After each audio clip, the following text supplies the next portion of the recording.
سفارتی محاذ کی بات کرتے ہیں جس پر ہم نے ایک بہت زبردست موو لیا ہے اور وزیر اعظم میاں محمد شہباز شریف نے ایک ٹیم بنائی ہے، اعلیٰ سطح کا وفد تشکیل دیا گیا ہے جس کی قیادت چیئرمین پیپلز پارٹی بلاول بھٹو زرداری کر رہے ہیں جو کہ سابق وزیر خارجہ بھی ہیں، ان کو تجربہ بھی ہے اور ان کی قیادت میں یہ ٹیم اب مختلف ملکوں میں لندن، واشنگٹن، پیرس اور برسلز جائے گی اور پاکستان کا موقف سامنے رہے گی۔ حالیہ جو ایپیسوڈ ہوئی ہے یہ پاک بھارت کشیدگی والی، یہ بھی اور دیرینہ جو معاملات ہیں بھارت کو لے کر، جو جیسے بھارت دراندازی کر رہا ہے، انفلٹریٹ کر رہا ہے اور غلط انفارمیشن پھیلا دہشت رہا ہے، گردی، غلط، بالکل تو اس کو کاؤنٹر کرنے کے لیے وفد جائے گا مختلف ملکوں میں۔ تو یہ کتنا اچھا موو ہے اور کتنا ٹائملی ہے یہ ہم جانیں گے۔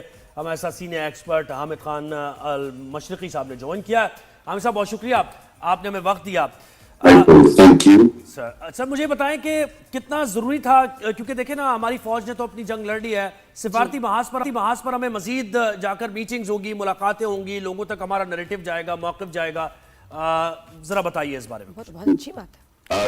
بہت اہم اور بہت اچھا اقدام ہے گورنمنٹ آف پاکستان کا، پرائم منسٹر کا بڑا اچھا انیشیٹو ہے اور اس کے اندر جو سب سے بڑی بات ہے میں یہ کہوں گا کہ کافی بیلنس ڈیلیگیشن جو ہے وہ سلیکٹ کیا گیا ہے۔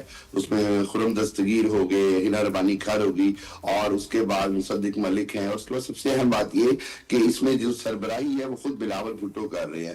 بہرحال بلاول نے جس طرح ایز اے فارن منسٹر پہلی ٹرم میں کام کیا، اس کے بعد جس طرح دنیا کے ڈفرینٹ ممالک میں خود کو انگیج کیا اور خود کو انٹروڈیوس کروایا، پھر ان کے ساتھ ایک لیگیسی ہے بے نظیر بھٹو شہید کی، ذوالفقار علی بھٹو کی، تو ڈپلومیسی کے حساب سے ان کی پرسنالٹی جو ہے وہ بہت آئیڈیل تھی اس ڈیلیگیشن کے لیے۔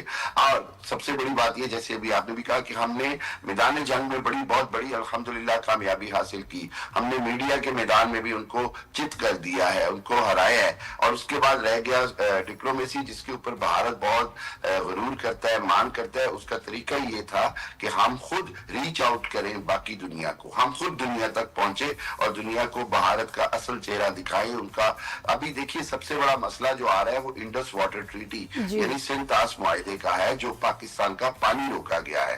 اس کے اوپر دنیا کو بتانا بہت ضروری ہے کہ کس طرح بھارت ایک بین الاقوامی قوانین کی خلاف ورزی کر رہا ہے، جنیوا کنونشن کو توڑ رہا ہے اور سب سے بڑھ کر یہ سب سے بڑھ کر یہ کہ جو انسانی حقوق کی بات ہوتی ہے، بہتے ہوئے پانی کو روکنا بیسک ہیومن رائٹ کے خلاف ہے۔ سو ان تمام چیزوں کے اوپر پاکستان کا وفد جو ہے وہ لازمی دنیا میں اپنا ایک مکمل اپنا بیانیہ پیش کرے گا اور دنیا کو یہ باور کرایا جائے گا کہ بھارت کی اس گنڈا گردی کو، اس ہٹ دھرمی کو فوری طور پر روکا جائے۔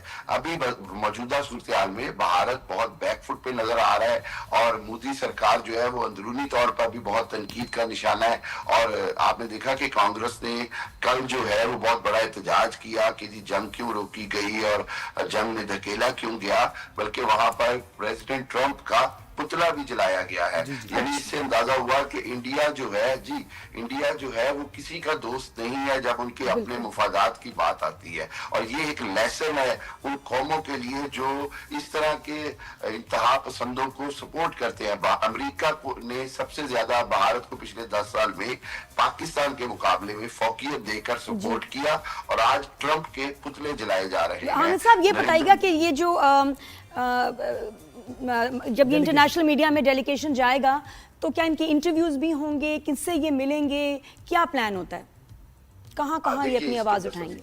اس کے اندر سب سے بڑی انگیجمنٹ جو ہے وہ متعلقہ فارن منسٹری سے ہوتی ہے۔ اس کے بعد جو برسلز کا جو ڈیلیگیشن ہے وہ یورپی یونین کے ہیڈ کوارٹر جائے گا، یورپی یونین کی جو اس وقت پریزیڈنٹ ہے ان سے ملیں گے۔ اس کے بعد ان کی کوشش ہوگی کہ یورپی یونین کے پلیٹ فارم سے جو باقی یورپ کے ممالک کے وہاں پہ MPs member European parliament MEPs موجود ہیں ان کو کنونس کیا جائے۔ سو برسلز کے اندر بہت امپورٹنٹ ہے ان کی پینیٹریشن۔ پھر پیرس کے حوالے سے کیونکہ فرانس نے ایک حوالے سے جنگ میں پیچھے ہٹ کر رافیل کی شکل میں اور دوسری شکل میں انڈیا کا سپورٹ کیا، وہیں پاکستان یہ سمجھتا ہے کہ پاکستان کی فرانس کے ایک اپنے تعلقات ہیں۔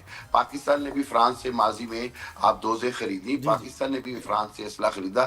سو پاکستان یہ چاہے گا کہ فرانس اب آئندہ احتیاط سے کام لے اور دوسری بات یہ کہ جو ہمارا بنیادی کشمیر کا موقف ہے اس کے اوپر یورپی یونین انکلوڈنگ فرانس اور برطانیہ کی ہمیں حمایت بہت ضروری چاہیے. اور جبکہ واشنگٹن بالکل ہاں اس کی سگنیفیکنس ذرا بتائیے واشنگٹن میں کیا ملاقاتیں ہوں گی اور کتنی اہم ہوں گی وہ ملاقاتیں کیونکہ دیکھیں ڈونلڈ ٹرمپ تو ہمیشہ ان کا تھوڑا سا مائنڈ سمجھ آ رہا ہے کہ وہ کیا چاہ رہے ہیں. اور ٹرمپ اگر یہ دیکھیں گے کہ ان کے ملک میں کیسے ان کی بدتمیزی ان کے ساتھ کی جا رہی ہے ہی ول ریئیکٹ. بالکل I am sure of this. یہ بڑی غلط بات ہے.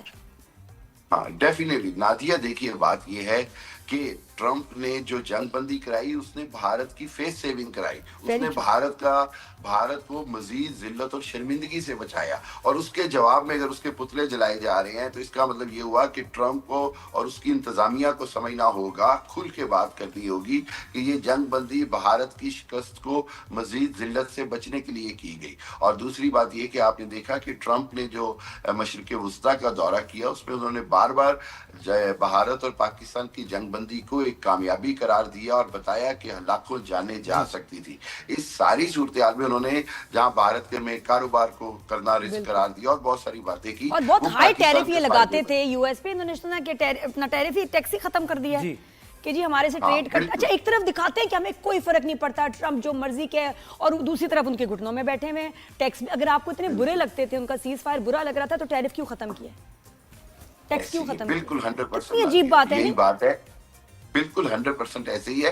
اور دیکھیے میں آپ کو ایک بات بتا دوں کہ یہ مانے یا نہ مانے امریکہ جو ہے وہ بہرحال بہت زیادہ انفلوئنس کرتا ہے انڈین گورنمنٹ میں اور انڈیا کو بہت زیادہ ڈیپینڈنسی ہے امریکہ اسرائیل نیٹ ورک کے ساتھ. یہ ہمیں دیکھنا ہوگا کہ اصل میں امریکہ نے اس بار پہلی بار بھارت کو تھوڑا سا جھٹکا دیا ہے اور پاکستان کا یہ جو وفد ہے یہ جا کے. اچھا سر ٹریڈ کی بات ہو رہی ہے, ٹیرف کی بات ہو رہی ہے تو مجھے بتائیں مصدق ملک صاحب بھی اس میں ہیں, خرم دستگیر بھی ہے, تو بہت ہی یعنی سوچ سمجھ کے یہ ڈیلیگیشن تیار کیا گیا ہے کیونکہ دیکھیں اسی سے جڑے ہوئے تو ہماری فورن ڈائریکٹ انویسٹمنٹ بھی ہے اور انویسٹرز کو ہم موٹیویٹ بھی کر سکتے ہیں. تو اس پر تھوڑی سی بات کیجئے. بالکل دیکھیے زہیب اس کے اندر سب سے اہم بات یہ ہے کہ جو ڈیلیگیشن ہے اس میں تمام سیزنڈ یا تو پولیٹیشین ہیں یا وہ لوگ ہیں جن کو ڈپلومیسی کا ایکسپیرینس ہے. یعنی اب یہ پیور جس کو آپ کہتے ہیں ایک پرپز بلٹ قسم کا ڈیلیگیشن ہے جس کے مقاصد یہ ہیں کہ پاکستان کے لیے تجارت پہ بات کی جائے, پاکستان کے لیے ریلیف کی بات کی جائے, پاکستان کے آئندہ آنے والے سالوں میں جو پاکستان کو معاشی طور پر سپورٹ مل سکتی ہے اس کی بات کی جائے. پاکستان قرضے کے یا IMF کے چنگل سے نکلنے کے لیے بہت ضروری ہے کہ پاکستان پر ڈائریکٹ انویسٹمنٹ آئے, پاکستان کے اندر فورن انویسٹمنٹ آئے. اور اس حوالے سے میرا خیال ہے کہ یہ ڈیلیگیشن شہری رحمان بھی ہے, ماحولیات کی بات, شہری رحمان تو ان کا بھی تجربہ ہے اس میں تو وہ بھی بات کلائمیٹ چینج نہیں ڈیلیگیشن میں لوگ تو بہت صحیح بولنے والے ہیں انشاءاللہ سارے ماشاءاللہ. اچھا ایک اور چیز ایسا یہ بتائیں ذرا ہٹ کے اب بھارت پیچھے پڑ گیا ہے ٹرکی کے بھی آذربائیجان کے بھی اور وہ اب ایک نیریٹو بنا رہے ہیں کہ جی ہم نے ان کو کیا فائنینشیل دھچکا دیا ہے. ٹرکی کا تو مطلب بزنس ہی ختم ہو گیا. ٹھیک ہے جی آذربائیجان چھوٹا سا ملک ہے, دیکھیں ہمارے کتنے 3 لاکھ لوگ 15,000 لوگوں نے اس دفعہ چھٹی پہ نہیں جانا, وہاں فلائٹس کینسل کی ہیں, یہ کینسل کیا ہے. تو مطلب اور وہ ملک کہہ رہے ہیں ہمیں کوئی فرق نہیں پڑتا, لیکن یہ بار بار اپنی میڈیا میں دکھا رہے ہیں کہ ان کو انہوں نے بہت جو ہے نا ہٹ کیا ان کی اکانومی کو. ادھر بھی غصہ ہے شدید. دیکھیے نادیہ وہ جو کہتے ہوتے تھے نا جب گیدڑ کی موت آتی ہے تو وہ شہر کا رخ کرتا ہے, ان کے ساتھ بھی یہی ہو رہا ہے. یہ ہر ایک کے ساتھ اپنے جھوٹے اور فیک پروپیگنڈا سے اپنے عوام کو بیوقوف بناتے ہیں اور باقی دنیا ان کا مذاق اڑاتی ہے. آپ نے آذربائیجان کی گورنمنٹ کا جواب دیکھا, انہوں نے پوری کیلکولیشن کر کے کہا کہ ہماری اکانومی پر یہ 2% بھی اثر انداز نہیں ہو سکتے, 100 میں سے 2% بھی. انہوں نے پروف کیا. اس کے بعد ٹرکی نے تو ان کو جواب دینا بھی اپنا جو ہے وہ ویسٹ آف ٹائم گنا. بات یہ ہے آپ ان کو اندازہ ہی نہیں ہے کہ ٹرکی کی جو ٹورسٹ انڈسٹری ہے وہ ساری یورپ پہ ڈیپینڈ کرتی ہے. ہم لوگ سب جتنے بھی یورپ سے لوگ ہیں ان کے لیے آئیڈیل مسلم ڈیسٹینیشن میں Turkey is on the top of it, چاہے وہ انطالیہ جانا ہو, استنبول جانا ہو, کہیں بھی جانا ہو. اور یہ ہمارے دوست ہیں, ہم جائیں گے چھٹی پہ بھائی, ہم ویکیشن منائیں گے, وہاں زیادہ زیادہ جائیں گے. میں تو ڈیسائیڈ بھی کر لیا ہے جہاں ہماری اتنی عزت ہے, جہاں اتنا پیار ہے, حلال کھانا ہے, سب سے بڑی بات ہے, کھانے کا ٹینشن نہیں ہوتا, تو ہم نے تو وہیں جانا ہے بھائی. ہم تو اگلے 5 سال نہیں جا رہے. عامر صاحب بہت شکریہ, آپ نے ہمیں وقت دیا.